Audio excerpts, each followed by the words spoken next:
नमस्कार, SPN 9 news में आपका स्वागत है। मैं हूं आपके साथ दिनेश कुमार।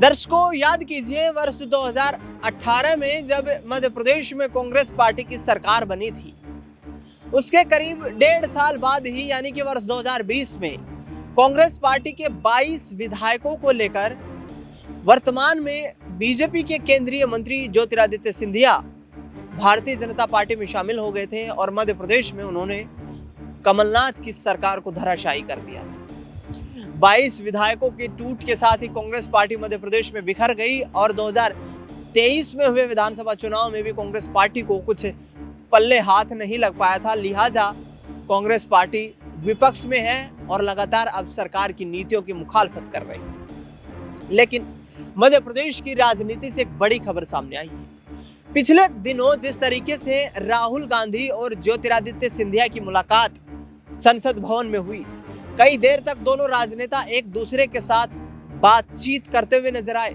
और इसी आधार पर लोगों ने यह कहा कि आखिरकार क्या दो दोस्त फिर से एकजुट होने वाले हैं। यानी कि ज्योतिरादित्य सिंधिया और राहुल गांधी की मुलाकात के बाद अब ये सियासी अटकलें लगाई जा रही हैं कि ज्योतिरादित्य सिंधिया कांग्रेस पार्टी में वापसी करने वाले हैं। लिहाजा 22 उन विधायकों के साथ ज्योतिरादित्य सिंधिया की मुलाकात होती है और उस मुलाकात के बाद जीतू पटवारी मध्य प्रदेश में एक्टिव हो जाते हैं। जीतू पटवारी का कहना है कि ज्योतिरादित्य सिंधिया के साथ बीजेपी ने छलावा किया है। ज्योतिरादित्य सिंधिया मुख्यमंत्री बनने के लिए भारतीय जनता पार्टी में शामिल हुए थे, लेकिन बीजेपी ने उन्हें ठेंगा दिखा दिया और अब ज्योतिरादित्य सिंधिया के लिए ये गले की फांस बन गया है।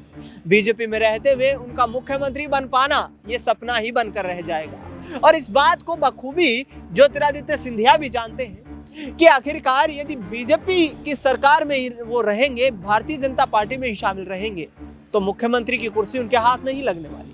इसी के आधार के ऊपर जीतू पटवारी और कमलनाथ ने मुलाकात की है और मध्य प्रदेश से सियासी अटकलों के बीच खबर ये निकलकर सामने आ रही है कि जो 22 विधायक ज्योतिरादित्य सिंधिया के साथ बगावत करके गए थे, वो विधायक अब फिर से कांग्रेस पार्टी में वापसी करने का दबाव बना रहे हैं। ज्योतिरादित्य सिंधिया यदि वापसी करते हुए नजर आते हैं तो मध्य प्रदेश में बड़ा झटका बीजेपी को लगता हुआ नजर आ सकता है और अभी महज 1 साल से कुछ महीने ही ऊपर का कार्यकाल मोहन यादव पूरा कर पाए हैं।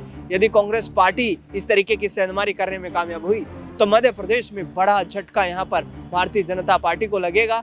मोहन यादव सरकार के लिए मुश्किलों का दौरा भी जारी है। देखना यह होगा कि जीतू पटवारी और कमलनाथ को आखिरकार इसमें कितनी कामयाबी हासिल हो पाती है। फिलहाल इस खबर में इतना ही।